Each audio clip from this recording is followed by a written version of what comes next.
In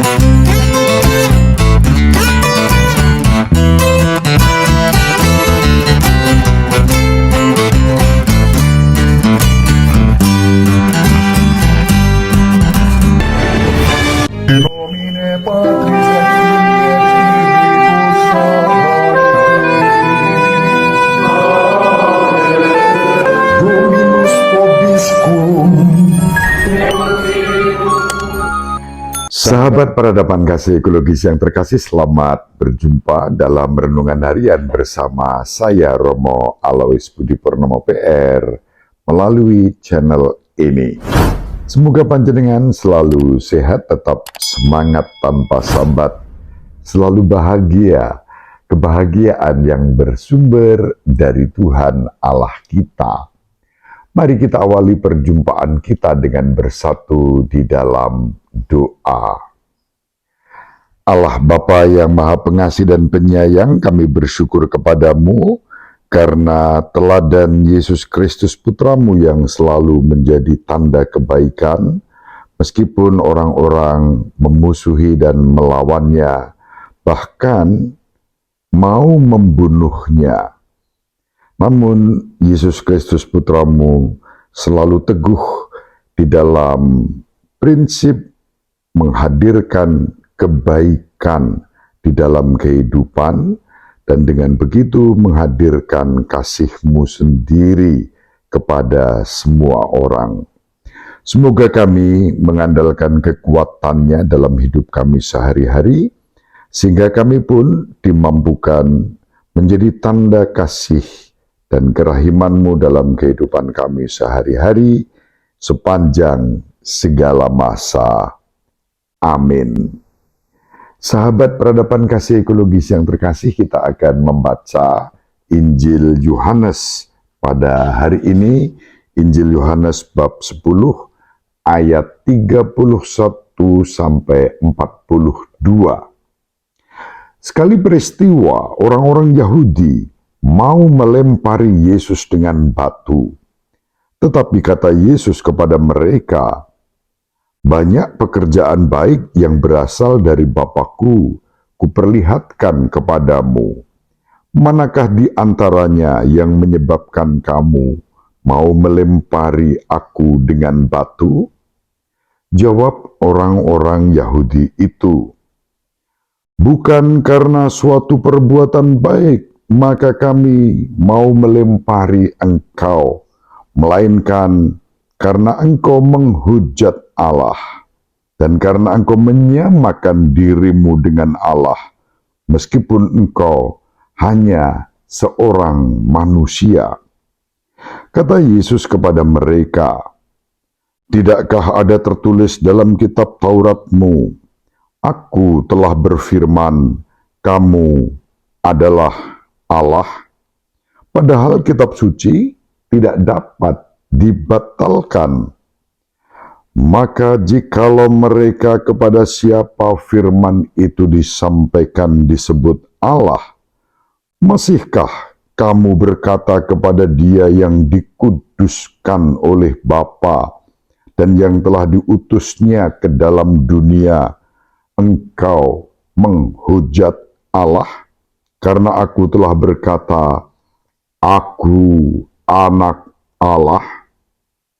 Jikalau aku tidak melakukan pekerjaan-pekerjaan Bapa-Ku, janganlah kamu percaya kepadaku. Tetapi jikalau aku melakukannya dan kamu tidak mau percaya kepadaku, percayalah akan pekerjaan-pekerjaan itu, supaya kamu boleh mengetahui dan mengerti bahwa Bapa ada dalam aku, dan aku ada di dalam Bapa. Sekali lagi mereka mencoba menangkap Yesus, tetapi Ia luput dari tangan mereka. Kemudian Yesus pergi lagi ke seberang Yordan, ke tempat Yohanes dulu membaptis orang, lalu Ia tinggal di situ. Banyak orang datang kepadanya dan berkata, "Yohanes memang tidak membuat satu tanda pun, Tetapi semua yang pernah dikatakan Yohanes tentang orang ini benar. Dan banyak orang di situ percaya kepada Yesus. Demikianlah sabda Tuhan. Terpujilah Kristus.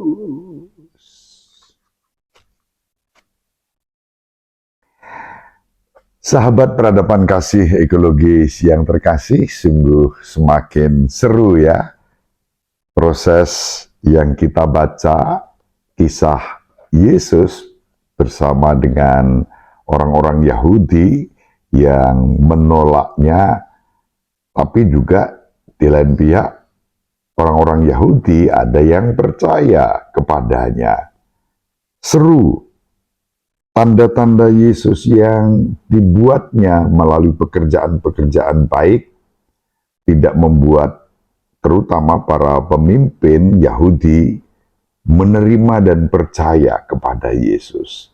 Mereka tetap tegar tengkuk, hatinya tertutup, matanya membutakan dirinya, telinganya menulikan dirinya. Dalam bahasa Jawa itu ada ungkapan, maaf, budek lan micek. Tidak mau mendengarkan,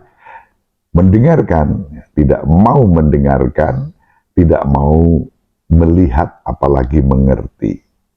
Sahabat peradaban kasih ekologis yang terkasih, Injil yang diwartakan kepada kita menunjukkan bagaimana Yesus membela diri dalam arti tertentu, mempertanyakan sikap orang-orang itu yang menolak untuk percaya. Lalu Yesus bertanya, "Aku telah menunjukkan kepadamu banyak pekerjaan dari Bapakku. Yang manakah yang menjadi alasan bagi kalian lalu merancanakan untuk membunuh aku?" Itu pertanyaan Yesus. Melempari aku dengan batu. Sahabat peradaban kasih ekologis yang terkasih, melempari dengan batu itulah yang disebut hukum rajam dalam tradisi Yahudi. Kalau kita membaca dalam kitab Imamat bab 24 ayat 16, di sana dikatakan kalau ada orang yang menyamakan dirinya dengan Allah, itu dianggap menghujat, suatu penghujatan yang menurut hukum Musa harus dihukum dengan rajam batu, dilempari batu. Kitab Imamat bab 24 ayat 16. Yesus terang-terangan menyebut dirinya sebagai anak Allah. Dan mereka mulai sekali lagi berkitik, dongkol, marah, lalu membuat mereka kalap mau melempari Yesus dengan batu, dengan hukum rajam itu, seperti yang diajarkan oleh Musa. Membunuh Yesus, menangkap, melemparinya dengan batu, itulah hukum rajam yang mereka pikirkan. Meskipun nanti pada saatnya ternyata hukum itu tidak berlaku atau tidak mereka berlakukan, tetapi kong kali kong dengan Pontius Pilatus, penguasa Romawi, Yesus dijatuhi hukuman mati dengan cara disalibkan. Sahabat peradaban kasih ekologis yang terkasih, kita membaca dalam Injil Yohanes bab 5 ayat 16, orang-orang Yahudi yang terus semakin berusaha untuk membunuh Yesus itu mulai dari bab 5 ayat 18 sudah disebutkan. Lalu nanti dalam bab 6 ayat 66, bab 7 ayat 1, sama orang-orang Yahudi, ya, para pemimpin ini terus berupaya untuk membunuh Yesus. Dan kemudian pada Injil Yohanes bab 7 ayat 32, orang-orang Farisi mengirim petugas untuk menangkap Yesus, meskipun mereka tidak berhasil menangkap Yesus. Lalu pada Yohanes bab 7 ayat 44, para utusan tadi melaporkan dan ya tidak bisa menangkap Yesus karena para utusan ini pun mulai ragu-ragu. Orang yang baik dengan perbuatan-perbuatan baik seperti itu kok orang-orang Farisi ini terus membencinya dan meminta agar ditangkap. Lalu orang-orang Farisi marah dan kita membaca di situ Nikodemus membela Yesus. Sahabat peradaban kasih ekologis yang terkasih, upaya untuk membunuh Yesus yang dilakukan oleh para pemimpin Yahudi, terutama para ahli Taurat dan orang-orang Farisi, juga dilakukan dengan cara menjebak Yesus. Beberapa kali kita baca dalam Injil bagaimana orang-orang itu menjebak Yesus tentang dirinya sendiri. Kita baca dalam Injil Yohanes bab 8 ayat 6 misalnya. Tapi Yesus nggak pernah bisa dijebak. Ya, itu yang membuat mereka akhirnya bingung, bagaimana caranya mau menjebak Yesus ini kok nggak selalu bisa. Memang tidak bisa. Yesus menguasai semua keadaan itu dengan wibawa sebagai putra Allah yang maha tinggi yang menjadi manusia untuk kita. Dan Yesus justru secara terbuka dalam Injil yang kita baca hari ini menyatakan dirinya sebagai anak Allah. Itu sudah dimulai sejak bab 8 ayat 50, bab 8 ayat 42. Kemudian bab 8 ayat 59. Nah, Injil hari ini yang sebetulnya berlangsung pada hari raya penahbisan bait suci selama musim dingin, beberapa bulan sebelum Paskah Yahudi, yaitu kenangan akan pembebasan dari Mesir, Yesus menyatakan sekali lagi bahwa Dia adalah anak Allah. Maka Yesus bersabda, pekerjaan-pekerjaan yang aku lakukan dalam nama Bapakku, itulah kesaksian tentang aku. Pada Injil Yohanes bab 10 ayat 25. Aku dan Bapa adalah satu. Itu kalau kita baca sebelumnya di ayat 30 dari Injil Yohanes bab 10, ayat 30, Yesus menyatakan itu. Dan hari ini orang-orang Yahudi bereaksi, mereka kembali mengambil batu lalu mau melempari Yesus dengan batu. Yesus mau dibuandemi wapu gitu ya.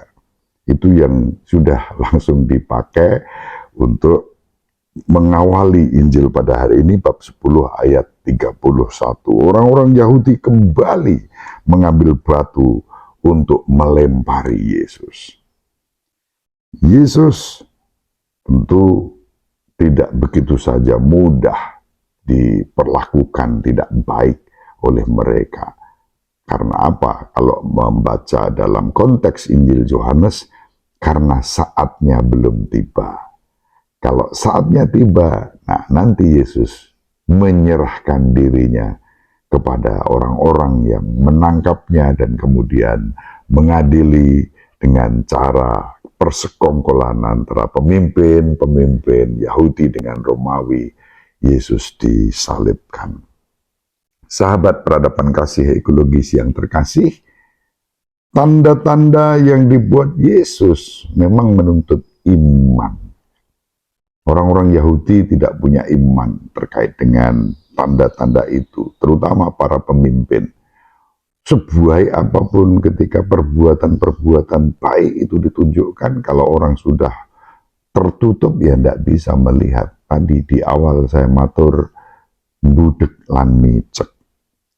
Penting untuk kita pahami bersama bahwa hubungan antara Yesus dan pekerjaan-pekerjaannya, kalau itu kita baca di dalam Injil, membutuhkan respons yang disebut iman.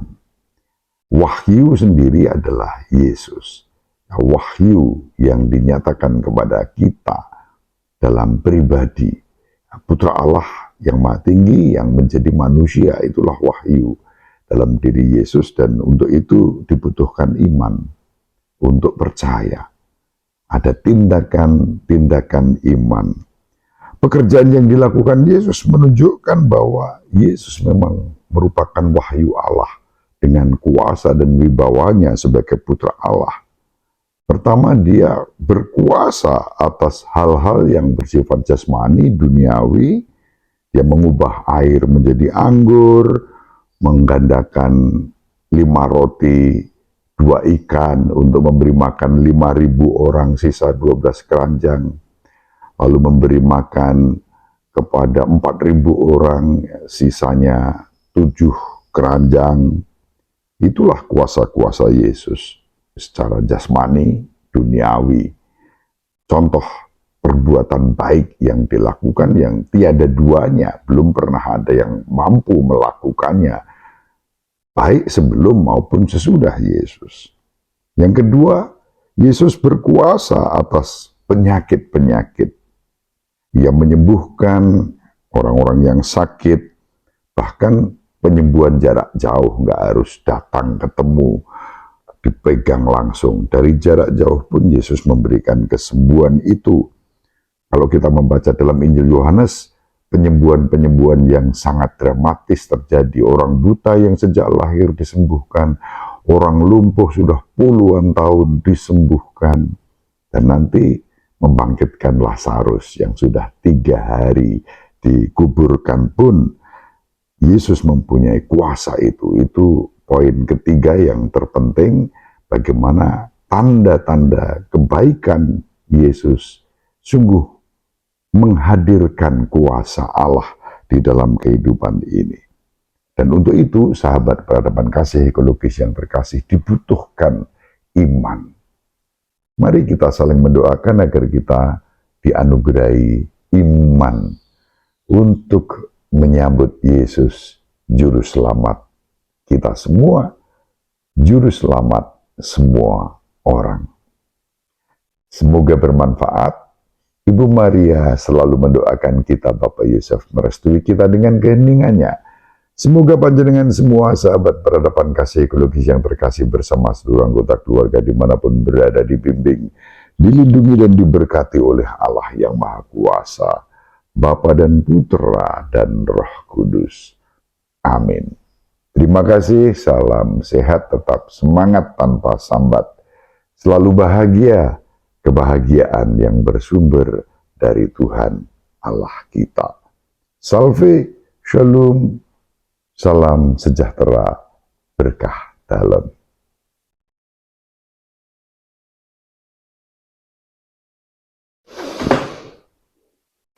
Sahabat peradaban kasih yang terkasih, sampai jumpa pada episode berikutnya. Terima kasih atas kebersamaan kita. Salam peradaban kasih ekologis, berkah dalam.